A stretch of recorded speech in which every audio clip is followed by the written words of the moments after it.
দৌড়ে আল্লাহর হাবিবের দরবারে গিয়ে হাজির। দেখতে বলে, ইয়া রাসূলুল্লাহ, ইয়া হাবিবাল্লাহ, এই ইহুদি বেদুইন কিভাবে আমার ওস্তাদ হয়? ইহুদি বেদুইন আমার কিভাবে ওস্তাদ হইল বুঝে আসে না।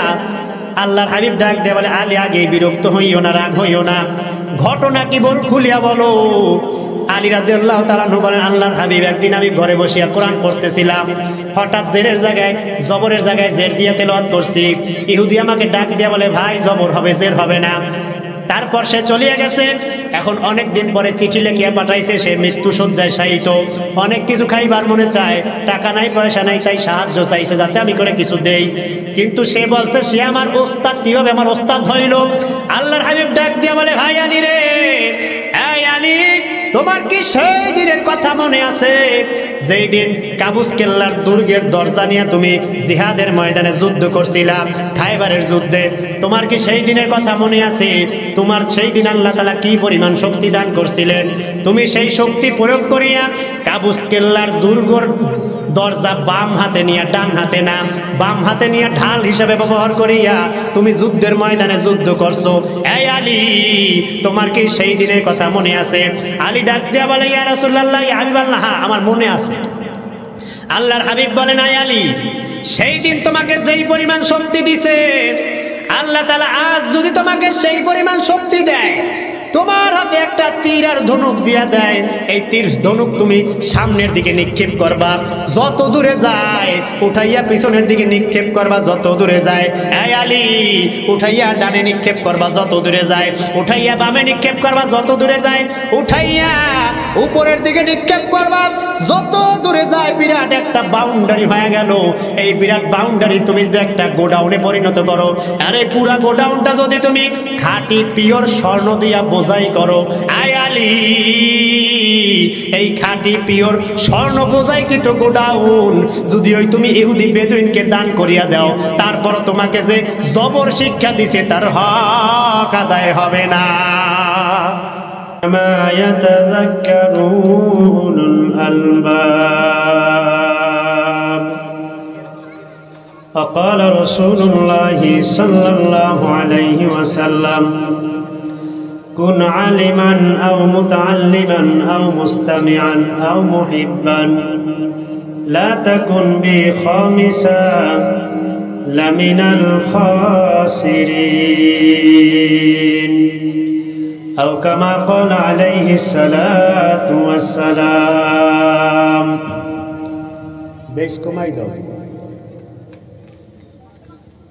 وقال تعالى في شان حبيبه وشان محبوبه ومعشوقه مخبرا وآمرا: إن الله وملائكته يصلون يا أيها الذين آمنوا صلوا عليه وسلموا تسليما. اللهم صل على سيدنا ونبينا وشفيعنا وحبيبنا ومولانا محمد صلى الله عليه وعلى آله وأصحابه وبارك وسلم. اللهم صل على سيدنا ونبينا وشفيعنا وحبيبنا ومولانا محمد صلى الله عليه وعلى آله وحبيبنا ومولانا محمد صلى الله عليه وعلى آله وأصحابه وبارك وسلم. नहीं दो जहाने मिसाले मोहम्मद,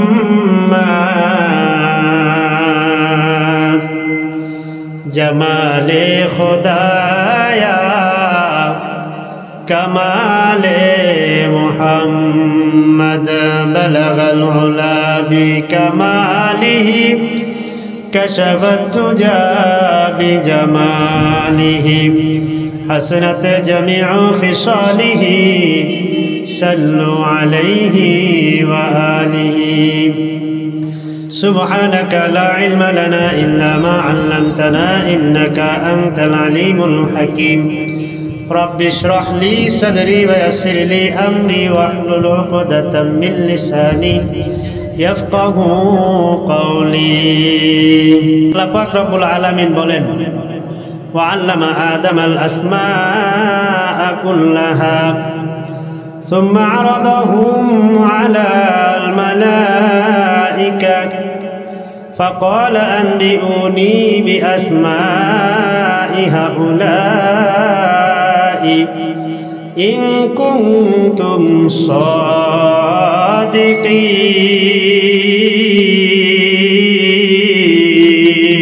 صادقين। সূরা বাকারা 31 নম্বর আয়াতের মধ্যে আল্লাহ তাআলা বলেন, ওয়া আল্লামা আদামাল আসমাউ কুল্লাহা, আল্লাহ বলেন আমি আদমকে যাবতীয় নাম শিক্ষা দিলাম।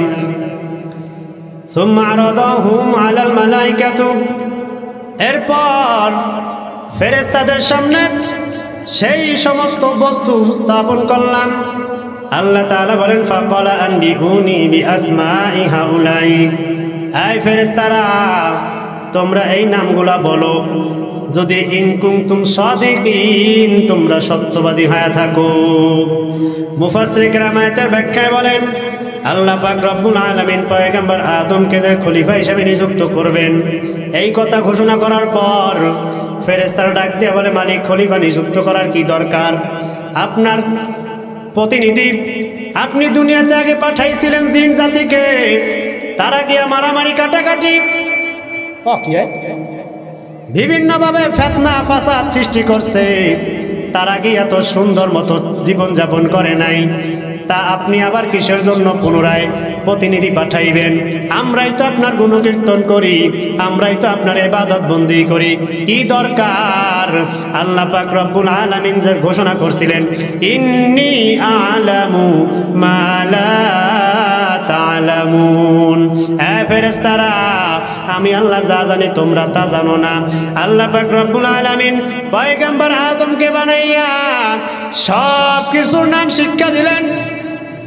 সব কিছুর নাম শিক্ষা দিয়া আল্লাহ পাক রব্বুল আলামিন এইবার ডাক দিয়া বলেন, এ ফেরেশতারা রে, উসজুদু লি আদম, আদমকে সিজদা করো। ফেরেশতারা ডাক দিয়া বলে, মালিক আদমকে সিজদা করবা, আদমকে আমাদের চাইতে সম্মানিত। তখন আল্লাহ তাআলা সমস্ত ফেরেশতাদেরকে বিভিন্ন বস্তুর বিভিন্ন কিছুর নাম জিজ্ঞেস করলেন, এই নামগুলো উপস্থাপন করলেন। বস্তু উপস্থাপন করিয়া বলে, এগুলার নাম তোমরা বলো। তখন তারা ডাক দিয়া বলে, সুবহানাকা লা ইলমা লানা ইল্লা মা আল্লামতানা ইন্নাকা আনতাল আলিমুল হাকীম। মালিক সমস্ত প্রশংসা একমাত্র তোমারই আমরা বর্ণনা করি, তুমি আমাদেরকে যা শিক্ষা দিছো আমরা এর বাইরে আর কিছু জানি না। তখন আল্লাহ তাআলা পয়গম্বর আদমকে ডাক দিয়ে বলে, আদম তুমি এইগুলার নাম বলো যা তোমাকে আমি আল্লাহ শিক্ষা দিলাম। পয়গম্বর আদম তখন ডাক দিয়া বলে, তুমি হইলা জিব্রাইল, তোমার দায়িত্ব এইটা। তুমি মিকাইল, তোমার দায়িত্ব এইটা। তুমি ইসরাফিল, তোমার দায়িত্ব এইটা। এইটা গাছ, এইটা তরুলতা, এইটা পাহাড়, এইটা নদী, এইটা পুকুর, এইটা খাল। আল্লাহ পাক রব্বুল আলামিন বলেন, হে দুনিয়ার মানুষ, পয়গম্বর আদম সমস্ত কিছুর নাম পুঙ্খানুপুঙ্খানুভাবে বলিয়া দিলেন। মুফাসসির কেরাম আয়াতের ব্যাখ্যায় বলেন, এমনকি পয়গম্বর আদম হাঁস, মুরগি, কবুতর, এমনকি কাকের নাম পর্যন্ত সেদিন বলছে। সুবহানাল্লাহ। বাদ দিয়া পয়গম্বর আদম কাকের নাম পর্যন্ত সেই দিন বলিয়া দিছে। এরপর আল্লাহ তাআলা ডাক দিয়ে বলেন, ফেরেশতারা রে, এইবার বলো তোমাদের চাইতে আদম কি সম্মানিত কিনা? তোমাদের চাইতে আদম কি মর্যাদাবান কিনা? তোমরা নাম বলতে পারো নাই, আদম নাম বলিয়া ফেলাইছে। উসজুদু লি আদম, পয়গম্বর আদমকে সমস্ত ফেরেশতারা সিজদা করলো। ফাসাজাদু মালাইকাতুন, সব ফেরেশতারা সিজদা করলো। ইল্লা ইবলিস, একমাত্র ইবলিস সিজদা করে নাই। আস্তাকবারু ওয়া কানা মিনাল কাফিরিন, ইবলিস শয়তান অহংকারী হয়ে গেল, কাফেরদের খাতায় তার নামটা লেখা নিল। এ দুনিয়ার মুসলমান, আল্লাহ পাক রব্বুল আলামিন পয়গম্বর আদমকে বানাইয়া সর্বপ্রথম তাকে খানার ব্যবস্থা করেন নাই, তার ঘুমানোর ব্যবস্থা করেন নাই, তার আরামায়েশের ব্যবস্থা করেন নাই। আল্লাহ তাআলা সর্বপ্রথম তাকে শিক্ষা দিছেন। কি দিছেন? জোরে বলেন, কি দিছেন? শিক্ষা দিছেন। কারণ যার মধ্যে শিক্ষা নাই সে মানুষ হইতে পারে না। শিক্ষা প্রয়োজন। আগে ইলমে ওহীর জ্ঞান অন্তরের মধ্যে থাকতে হবে। আল্লাহ প্রদত্ত জ্ঞান যদি যেই অন্তরে আছে সেই প্রকৃত মানুষ। বুঝাইতে পারলাম? আল্লাহ তো আগে বনি আদম বানাইয়া খাওয়ার জন্য বানান নাই, খানা দেন না, আগে আগে খাও এটা দিছেন। আগে তো ঘুমানোর জন্য দেয় নাই, আগে তার স্ত্রীকে দেন নাই, আগেই তাকে শিক্ষা দান করছেন। আগে শেখো তারপর।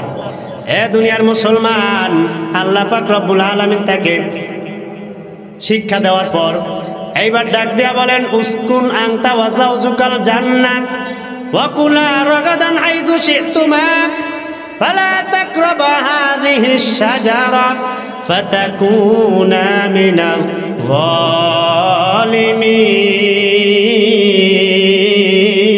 যালিমিন। আল্লাহ তাআলা বলেন, হে আদম, তুমি এবং তোমার স্ত্রী জান্নাতের মধ্যে বসবাস করো, যা মনে চায় তাই খাও, যেই জায়গায় মনে চায় সেই জায়গায় ঘুরিয়া বেড়াও। আগে আল্লাহ তাআলা শিক্ষা দিছেন, তারপর খাওয়া দাওয়ার ব্যবস্থা করে দিছেন। আগে শিখতে হবে, আগে ইলমে ওহীর জ্ঞান অর্জন করতে হবে। সন্তান আগে জন্মগ্রহণ করলে তাকে কোরআনের শিক্ষা দিয়ে তারপর রাস্তায় নামাইতে হবে। ঠিক কিনা? হে দুনিয়ার মুসলমান, সুতরাং আয়াত থেকে স্পষ্ট হয়ে গেল আল্লাহ পাক রব্বুল আলামিন আমাদেরকে আগে শিক্ষা অর্জন করার জন্য তাকিদ দেন। পয়গম্বর আরবি নবী মুহাম্মদুর রাসূলুল্লাহ সাল্লাল্লাহু আলাইহি ওয়াসাল্লাম বলেন, কুন আলেমান, তোমরা আলেম হও, আও মুতাআল্লিমান, আলেমের ছাত্র হয়ে যাও, আও মুস্তামিয়ান, আলেমের শ্রোতা হয়ে যাও, আও মুহিব্বান, আলেমকে মহব্বতকারী হও, লা তাকুন বিখামিসা লামিনাল খাসিরিন। 5 নাম্বারটা হইতে যাইও না, বেশি চালাকি তোমরা করিও না। যদি 5 নাম্বারটা হও, লামিনাল খাসিরিন, ধ্বংস হয়ে যাইবা। আলেম হও, আলেম হও। আলেম হইতে পারো নাই, আলেমের ছাত্র হয়ে যাও। এ দুনিয়ার মুসলমান, আল্লাহ তাআলা বলেন, মাইয়ুরিদুল্লাহু বিহি খাইরান ইউফাক্কিহু ফিদ্দিন। আল্লাহ তাআলা যার মঙ্গল চান, যার ভালো চান, তাকে ইলমে ওহীর জ্ঞান দান করেন। এই দুনিয়াতে দেখবেন যত মানুষ আজকে অন্যায় কাজ করে, অপকর্ম করে, গুনাহের সাথে লিপ্ত, চুরি, বাটপারি, ডাকাতি, লুটপাট, চাঁদাবাজি, রাহাজানি, গুণ, খুন, ধর্ষণ, যা কিছুর মধ্যে লিপ্ত, একটার মধ্যে কোরআনী শিক্ষা নাই। কথা বলেন ঠিক কিনা? কোরআনী শিক্ষা আছে? একজনের মধ্যেও নাই। যার কারণে তারা আজকের বিভিন্নভাবে অন্যায়, জুলুম, নির্যাতন, অত্যাচারের মধ্যে তারা লিপ্ত। বাংলার দেশে আপনি তাকায় দেখবেন, স্বাধীনতার পর থেকে আজ পর্যন্ত এই 53 বছরে যারা এই দেশের ধন সম্পদ লুটে পেটে খালো, একজনও কিন্তু মাদ্রাসার তলেবে ইলম নয়, আলেম ওলামা না। ঠিক কিনা? একজন যারা আপনার হাজার হাজার শত কোটি টাকা বিদেশে পাচার করলো, তাদের মধ্যে একজনও কোরআনের আলেম নাই। আছে? যত আপনার খুন, ধর্ষণ হইতেছে, এদের মধ্য থেকে একজনও কোরআনের আলেম নাই, একজনও মাদ্রাসার ছাত্র না। রিজার্ভ ব্যাংক লুটপাট করলো, চুরি করলো, তাদের মধ্যে কি মাদ্রাসার ছাত্র একজন আছে? আলেম আছে একজনও না। এর দ্বারা বোঝা গেল, যত অন্যায়, যত অবিচার, যত গুনাহের কাজ, যত গর্হিত কাজ হয়, একমাত্র দুনিয়া শিক্ষায় শিক্ষিত তাদের দ্বারাই। ঠিক কিনা? কোরআনের জ্ঞানে যারা জ্ঞানী, যারা ইলমে ওহীর জ্ঞানে জ্ঞানী, তারা কোশ্চিন কেন চুরি, বাটপারি, ধর্ষণ এর মধ্যে যুক্ত হয় না। এ দুনিয়ার মানুষ, আল্লাহ পাক রব্বুল আলামিন বলেন,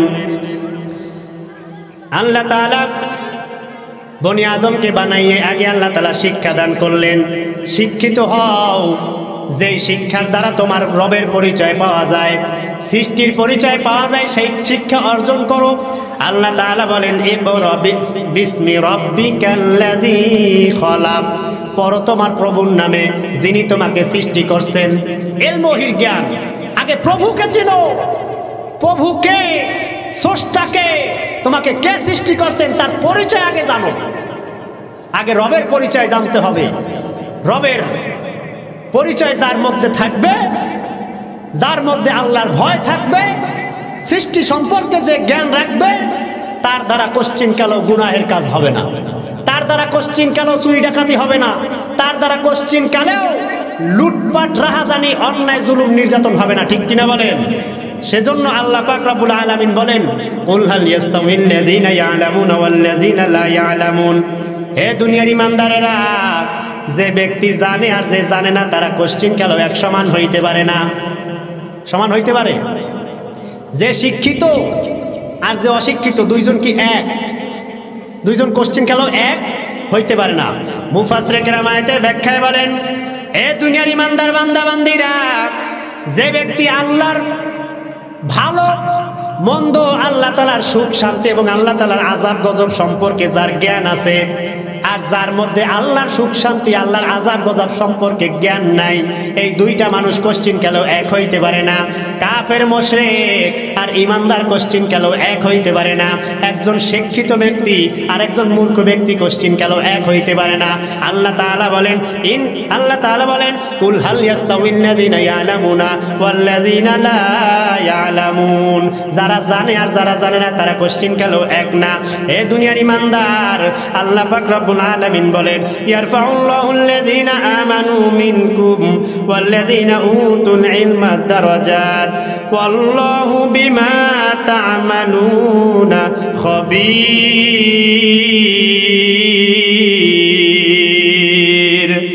সূরা মুজাদালা 11 নম্বর আয়াতের মধ্যে আল্লাহ তাআলা বলেন, ইয়ারফাউল্লাহুল্লাযীনা আমানু মিনকুম, তোমাদের মধ্যে যারা ঈমান এনেছে, ওয়াল্লাযীনা উতুল ইলমা দারাজাত, যাদেরকে আমি আল্লাহ জ্ঞান দান করছি, যাদেরকে আমি আল্লাহ তাআলা ইলমে ওহির জ্ঞান দান করছি, তাদের মর্যাদা আমি আল্লাহ তাআলা বাড়ায় দিলাম।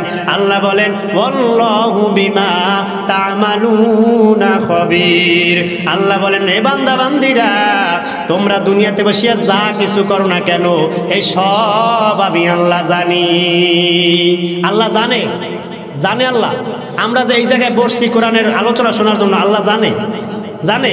আল্লাহ দেখেন। আপনাদের এলাকা মনে হয় আল্লাহর চোখের বাইরে, দেখে।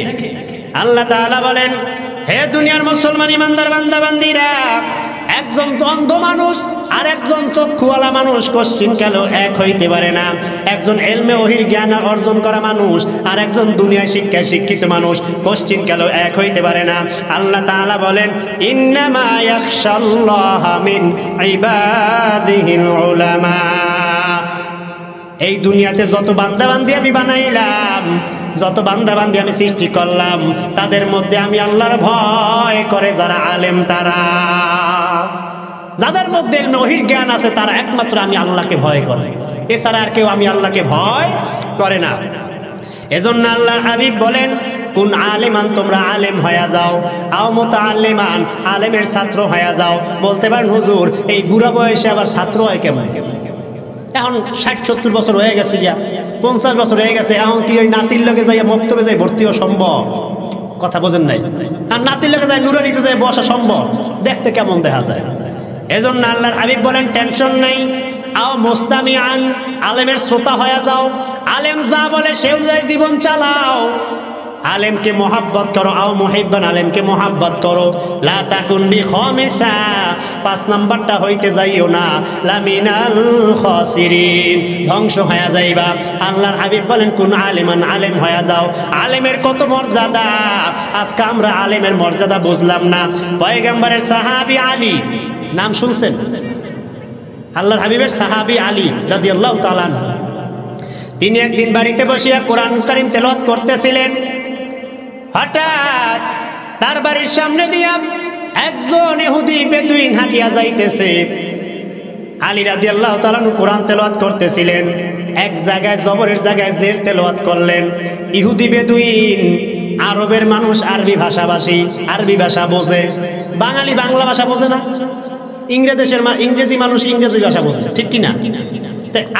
আরবের মানুষ তো আরবি ভাষা বোঝে। কোরআনুল কারীম তেলাওয়াত করতেছিল, জবরের জায়গায় জের দিয়া তেলাওয়াত করছে। ইহুদি বেদুইন ডাক দিয়া বলে, এ ভাই আলী, ওই জায়গায় জের হবে না, ওই জায়গায় জবর হবে। কি হবে? ও জায়গায় জের হবে না, জবর হবে। তুমি জের দিয়ে বললে অর্থ ভুল হয়ে যাবে। আলী তাকে দেখলেন আসলে তো ঠিক, জবর হবে। আলী রাদিয়াল্লাহু তাআলা আনহু জবর দিয়া বললেন, অনেক দিন পর ওই ইহুদি বেদুইন অসুস্থ হয়ে গেছে, মৃত্যু শয্যায় শায়িত। মানুষ মৃত্যু শয্যায় হইলে অনেক কিছু খাইতে মনে চায়, খাইতে পারুক আর না পারুক, ঠিক কি না? খাইতে মনে চায়, অনেক কিছু খাইতে মনে চায়, কিন্তু তখন তার ভিতরে ঢোকে না, ঢোকে না। আলী রাদিয়াল্লাহু তাআলার কাছে ওই ইহুদি বেদুইন, তার একটা ছোট্ট মেয়ে ছিল, মেয়ের কাছে একটা চিঠি লিখিয়ে দিয়েছে, হ্যাঁ ভাই আলী, আমি তোমার ওস্তাদ অমুক বলতেছি, আমি মৃত্যু শয্যায় শায়িত, অনেক কিছু খাইবার মনে চায়, কিন্তু গরিব মানুষ, টাকা নাই, পয়সা নাই, কিছু কিনা খাইতে পারি না। তোমার যদি দয়া হয় তাহলে আমার মেয়েটার কাছে দিয়ে দিও, আমি খেয়ে নেব। তখন আলী এই চিঠি পড়িয়া মাথা গরম হয়ে গেছে, আমি একজন সাহাবী, আমার এই ইহুদি বেদুইনকে আমার ওস্তাদ দেয়, এইটাও মান্য নেওয়া যায়। রাগ হয়ে গেছে, দৌড়ে আল্লাহর হাবিবের দরবারে গিয়ে হাজির। ডাকতে বলে, ইয়া রাসূলুল্লাহ, ইয়া হাবিবাল্লাহ, এই ইহুদি বেদুইন কিভাবে আমার ওস্তাদ হয়? ইহুদি বেদুইন আমার কিভাবে ওস্তাদ হইল বুঝে আসে না। আল্লাহর হাবিব ডাক দিয়ে বলে, আলী আগে বিরক্ত হইও না, রাগ হইও না, ঘটনা কি বল, খুলিয়া বলো। আলী রাদিয়াল্লাহু তাআলা বলেন, আল্লাহর হাবিব, একদিন আমি ঘরে বসিয়া কোরআন পড়তেছিলাম, হঠাৎ জেরের জায়গায় জবরের জায়গায় জের দিয়ে তেলাওয়াত করছি। ইহুদি আমাকে ডাক দিয়ে বলে, ভাই জবর হবে, জের হবে না। তারপর সে চলিয়ে গেছে। এখন অনেক দিন পরে চিঠি লিখিয়া পাঠাইছে, সে মৃত্যু শয্যায় শায়িত, অনেক কিছু খাইবার মনে চায়, টাকা নাই, পয়সা নাই, তাই সাহায্য চাইছে যাতে আমি করে কিছু দেই। কিন্তু সে বলছে সে আমার ওস্তাদ, কিভাবে আমার ওস্তাদ হইল? আল্লাহর হাবিব ডাক দিয়ে বলে, ভাই আলী রে, এই আলী, তোমার কি সেই দিনের কথা মনে আছে যেই দিন কাবুস কেল্লার দুর্গের দরজা নিয়ে তুমি জিহাদের ময়দানে যুদ্ধ করছিলা, খায়বারের যুদ্ধে? তোমার কি সেই দিনের কথা মনে আছে? তোমার সেই দিন আল্লাহ তাআলা কি পরিমাণ শক্তি দান করছিলেন? তুমি সেই শক্তি প্রয়োগ করিয়া কাবুস কেল্লার দুর্গর দরজা বাম হাতে নিয়ে, ডান হাতে না, বাম হাতে নিয়ে ঢাল হিসাবে ব্যবহার করিয়া তুমি যুদ্ধের ময়দানে যুদ্ধ করছো। এই আলী, তোমার কি সেই দিনের কথা মনে আছে?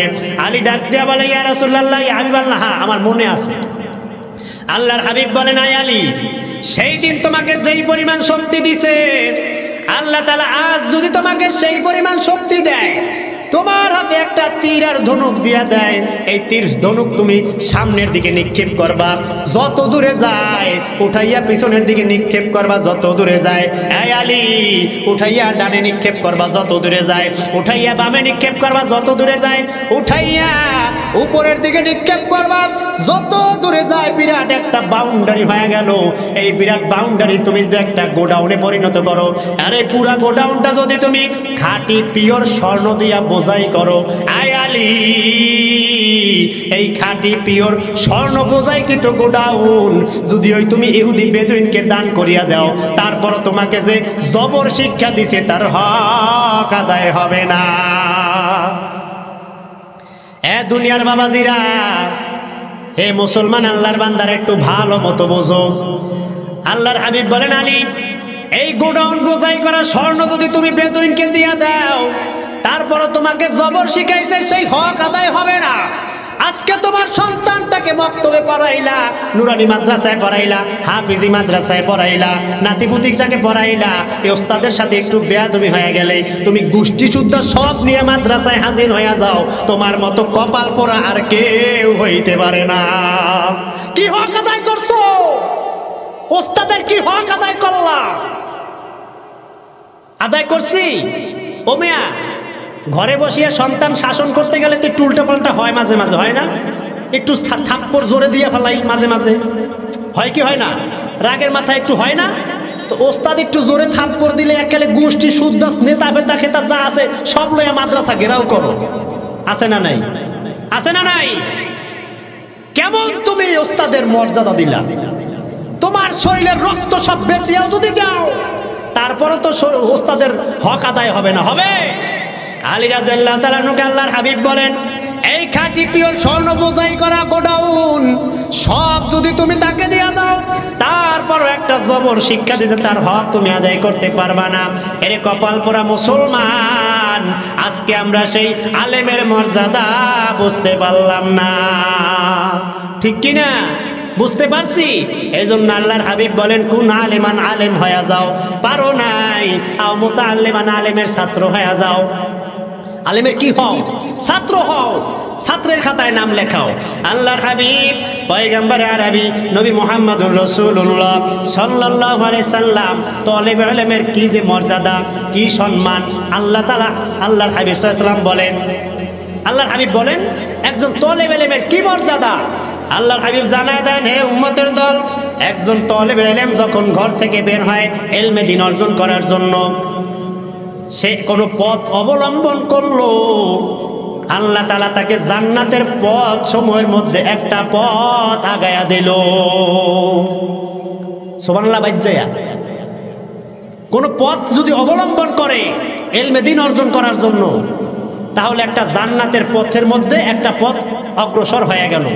আজকে সন্তানটাকে কোরআন শিক্ষার জন্য মাদ্রাসায় দিছেন, কোরআন শিক্ষার জন্য মক্তবে দিছেন, কোরআন শিক্ষার জন্য আপনি হাফিজি মাদ্রাসায় দিছেন, জান্নাতের একটা রাস্তায় আপনি তাকে উঠায় দিলেন। আর মাদ্রাসায় না দিয়া কেজি স্কুলে নিয়ে দিছে, হাট্টিমা টিম টিম মাঠে পারে দিন খারা দুর্গসী, এই শিক্ষা আছে না নাই? আছে না নাই? এই সন্তান বড় হয়ে তো শিং দিয়ে তোমার গুতাইবে, বুঝাইতে পারি নাই। এই সন্তান যখন শিখবে যে মাথায় খাড়া দুটা শিং, ও তখন ওই শিং দিয়ে তোমার বড় হইলে গুতাইবে, আসার উপায় নেই। আর সন্তানের কলিজায় তুমি যদি কোরআন শিক্ষা দিতে পারো, তুমি মৃত্যু শয্যায় শায়িত হয়ে গেলে সন্তান তোমার পাশে বসিয়া কোরআনুল কারীম তেলাওয়াত করবে, ঠিক কিনা? হে দুনিয়ার ইমানদার, আল্লাহর হাবিব বলেন একজন তালেবে ইলম যখন রাস্তা দিয়ে হাঁটে, তখন তার পায়ের নিচে ফেরেশতারা নূরের পর বিছায়া দেয়। একজন আলেমের জন্য আল্লাহর হাবিব বলেন ফেরেশতারা মাগফিরাতের দোয়া করতে থাকে, এমনকি সমুদ্রের মাছ পর্যন্ত তার জন্য দোয়া করে। আপনার সন্তানের জন্য, আপনার নাতির জন্য, আপনার বাচ্চার জন্য ফেরেশতারা দোয়া করে, মাগফিরাতের জন্য দোয়া করে, তার বরকতের জন্য দোয়া করে। চিন্তা করতে পারেন মুসলমান, চিন্তা করতে পারেন। আচ্ছা, কোন শিক্ষায় আর আছে যে সেই শিক্ষা অর্জন করলে ফেরেশতারা দোয়া করবে? আছে। কিন্তু আজকের বর্তমান জমানায় আজকে সন্তানদেরকে কোরআন শিক্ষার জন্য উৎসাহিত হয় না, গান শিক্ষা দেওয়ার জন্য মাস্টার রাখে 3টা, কথা বলেন না। তারপরে নাচ শিক্ষা দেওয়ার জন্য মাস্টার রাখে 3টা, কোরআন শিক্ষার জন্য কোনো গুরুত্ব নাই। সকালবেলা মক্তবে হুজুর পড়াইবে, হে মাইকে বলায়, এই মক্তব পড়ার জন্য তাড়াতাড়ি আসো, কথা কন না। অথচ স্কুল কলেজ ভার্সিটিতে আজ পর্যন্ত মাইক লয়ে বলাইছে তোমরা ক্লাসে আহো। হুজুর এত দায় থাকছে, আরে মাইক লয়ে বলাই তৈবে, এত দায় ঠেকছে হুজুরে। 2-1 দিন না বলাইলে হুজুর আজকে বলাইলেন না কা, কথা কন ঠিক কিনা? আপনাদের এলাকায় ডাকে সকালবেলা মক্তবে ডাকে। এমিয়া কোরআন কি এতটাই অমূল্যহীন হয়ে গেল যে মাইক দিয়ে ডাক্কে বলে পড়ানো লাগবো? আপনার সন্তান আপনি কোরআন শিক্ষা দেওয়ার জন্য আপনার কোনো গুরুত্ব নাই? জান্নাতে কি পেট ডলতে ডলতে যাইবেন? হুজুরে একলা দায় ঠেকছে, হ্যাঁ মসজিদে রাখছেন 5000 টাকা বেতন দেন, হে একটা জন্মের দায় ঠেকছে, আমি একটা সন্তানরে কোরআন শিক্ষা শিখানোই লাগবে, হ্যাঁ বলাইয়া এত দায় ঠেকছে হুজুরে। আপনার সন্তান, আপনার যদি ইলমে দ্বীন শিক্ষা দেওয়ার জন্য আপনার গুরুত্ব থাকে, কিয়ামতের ময়দানে যদি এই সন্তানের দ্বারা জান্নাত পাইতে হয়, তাহলে আপনাকেই ওরে আগে ভাগে উঠাইয়া মসজিদে পাঠাইতে হবে, ঠিক কিনা? আগে ভাগে উঠাইয়া মক্তবে পাঠাইতে হবে, মাদ্রাসায় পাঠাইতে হবে। আপনার গরজে হুজুর কি লেগে মাইক দিয়ে ডাক দিব? দুনিয়ার মুসলমান, আল্লাহর হাবিব সাল্লাল্লাহু আলাইহি সাল্লাম ডাক দিয়া বলেন, এই উম্মতেরা রে, ইলমে ওহির জ্ঞানের এত মূল্য, যে ব্যক্তি যে ইলমে ওহির জ্ঞান অর্জন করার জন্য রাস্তায় নামিয়া পড়ে, আল্লাহর নূরের ফেরেশতারা তার পায়ের নিচে পর বিছায়া দেয়। বাগদাদের নিজামউদ্দিন নিজামিয়া মাদ্রাসায় অনেক ছাত্র লেখাপড়া করত, তার মধ্যে একটা ছাত্র খুব মেধাবী, পড়ালেখা পারে অনেক সুন্দর, ভালো।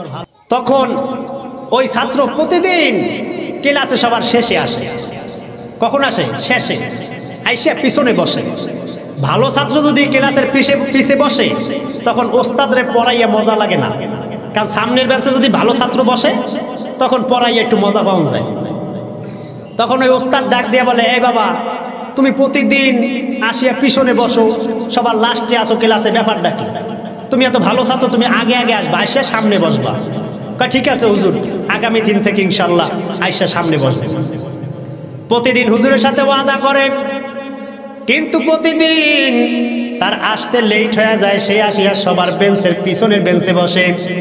হঠাৎ একদিন ওস্তাদ ডাক দিয়া বলে, এই ছাত্র, প্রতিদিন তুমি আমার সঙ্গে ওয়াদা করো আসিয়া তুমি সামনের বেঞ্চে বসবা, কিন্তু তুমি পারো না। প্রতিদিনই আসিয়া তুমি সবার শেষে পিছনের বেঞ্চে বসো, কারণটা কি? ঘটনাটা কি আমাকে একটু বলো। তখন ওই ছাত্র ডাক দিয়া বলে, এই হুজুর, আমি প্রতিদিন সকালবেলা সবার আগে ঘর থেকে বের হয়ে যাই মাদ্রাসায় আসার জন্য, সামনের বেঞ্চে বসার জন্য। আমি যখন ঘর থেকে বের হই, আমি যখন মাটিতে কদম ফালাই, তখন আমি তাকায় দেখি আমার পায়ের নিচে বিদ্যুতের মতো বিজলি চমকায়। কিসের মতো? বিদ্যুতের মতো বিজলি চমকায়। আল্লাহর হাবিব বলেন, তলেবে ইলম যখন রাস্তা দিয়ে হাঁটে, তাদের পায়ের নিচে নূরের পর বিছায়া দেয় ফেরেশতারা।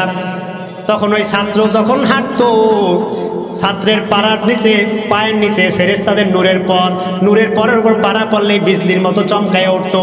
এই ছাত্র অন্য কেউ নয়, ইমাম গাজালি। কে? ইমাম গাজালি রহমতুল্লাহি আলাইহি।